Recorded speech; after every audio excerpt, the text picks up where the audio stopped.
আসসালামু আলাইকুম, welcome to my channel Nasima's kitchen. আজকে আমি তৈরি করব ভিন্ন স্বাদে ইলিশ মাছ। ভিন্ন স্বাদে ইলিশ মাছ তৈরি করার জন্য যা যা লাগছে, এখানে আমি 8 টুকরো ইলিশ মাছ ধুয়ে কেটে পরিষ্কার করে নিয়েছি। লাগছে সরিষার তেল, ঘি, আর লাগছে হাফ কাপ পেঁয়াজ বাটা, 2টা মিডিয়াম সাইজের টমেটো পেস্ট করে নিয়েছি, 1 চামচ রসুন বাটা, 1 চামচ আদা বাটা, 3 চামচের মতো পেঁয়াজ বেরেস্তা,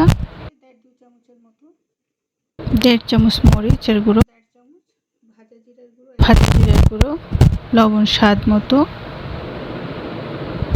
এখানে উঁচু 1 চামচ আমি বাদাম, কিশমিশ, পোস্তদানা বাটা নিয়েছি, 6-7টা কাঁচামরিচ, আর লাগছে 1/4 চামচ বিট লবণ, 1 চামচ চিনি। বিসমিল্লাহির রহমানির রহিম। আমরা চুলা একটা প্যান দিয়ে দিলাম। এখন দিয়ে দিচ্ছি সরিষার তেল,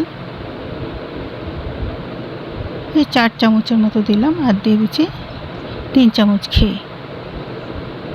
কিন্তু গরম হয়ে গিয়েছে। এখন আমরা 1 চামচ লবণ দিয়ে দিচ্ছি। এখানে লবণটা দিলে তেলটা কম ছিটাবে।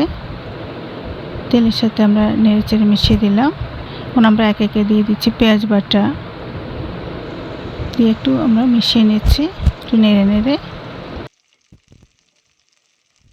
আদা রসুনের পেস্ট আমরা একটা আইটেম দিচ্ছি, আর এগুলো মশলাগুলো মিশিয়ে নিচ্ছি, একটু নেড়ে চেড়ে মিশিয়ে নিলে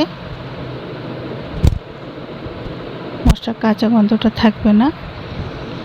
টমেটো পেস্ট, এটাও আমরা পেঁয়াজ রসুনের সাথে ভালো করে নেড়ে চেড়ে মিশিয়ে দিচ্ছি। আমরা কিশমিশ, বাদাম, পোস্তদানা পেস্ট আমরা একটা মিশিয়ে দিচ্ছি। মরিচের গুঁড়ো, ভাজা জিরার গুঁড়ো,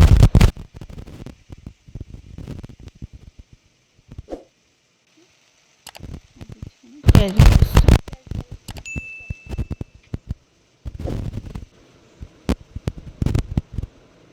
এখন আমরা আদা রসুনের পেস্টের বাটিতে দিয়ে সামান্য একটু পানি দিয়ে দিলাম মশলাগুলো ভালোভাবে কষানোর জন্য। 2 মিনিট ঢেকে দিলাম। মশলা এক্সট্রা পানিটা শুকিয়ে গেছে। এখন আমরা এখানে একটু নেড়ে চেড়ে মাছগুলো দিয়ে দিই।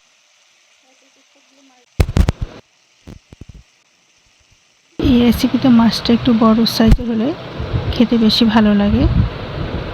মাছটা দিয়ে দিলাম। প্যানের সাইডটা ধরে একটু নেড়ে দিচ্ছি। মাছ বেশি কাঠি দিয়ে নাড়াচাড়া করলে ভেঙে যাবে।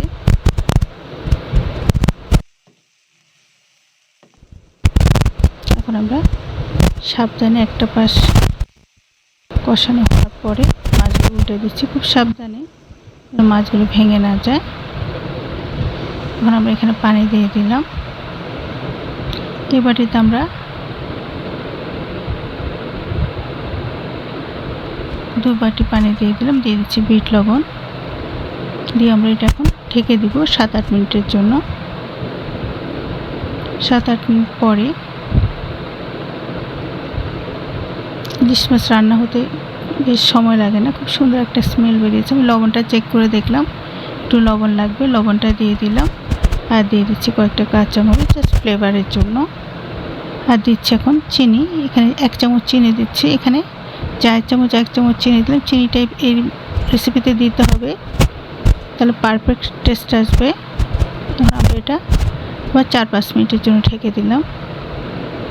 5 মিনিট পরে খুব সুন্দর একটা অ্যারোমা বেরিয়েছে।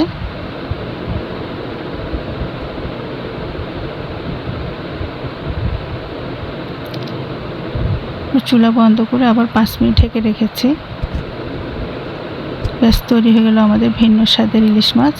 এখন আমরা একটা সার্ভিং ডিশে সার্ভ করে দিচ্ছি। এটা আমরা ভাত, পোলাও, খিচুড়ি সব কিছুর সাথেই ভালো লাগবে। এর সাথে অনেক দিন মুখে লেগে থাকবে ইনশাআল্লাহ। ইলিশ মাছ তো অনেকভাবে খেয়েছেন, এভাবে একবার তৈরি করে দেখবেন। কেমন লাগলো আমাকে কমেন্ট বক্সে কমেন্ট করে জানাবেন। আমার চ্যানেল ইলিশ মাছ আরও বেশ কয়েকটা রেসিপি আছে, আপনারা দেখে নিতে পারেন। আমি যেভাবে ইলিশ মাছের এই রেসিপিটা তৈরি করে আপনাদের সাথে শেয়ার করলাম। এইভাবে একবার তৈরি করে দেখবেন, ভালো লাগবে ইনশাআল্লাহ।